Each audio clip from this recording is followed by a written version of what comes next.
పడకే, 10 మందిలో అల్లరి తగదే.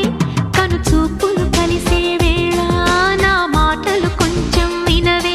వరమిచ్చిన దేవుని చూసే సుముహూర్తం వస్తున్న వేళ నీకెందుకే ఈ తొందర? ఓ మనసా తొందర పడకే, 10 మందిలో అల్లరి తగదే. కను చూపులు కలిసే వేళ నా మాటలు కొంచెం వినవే. చిరునవ్వుల దేవిని చూసే సుముహూర్తం వస్తున్న వేళ నీకెందుకే ఈ తొందర?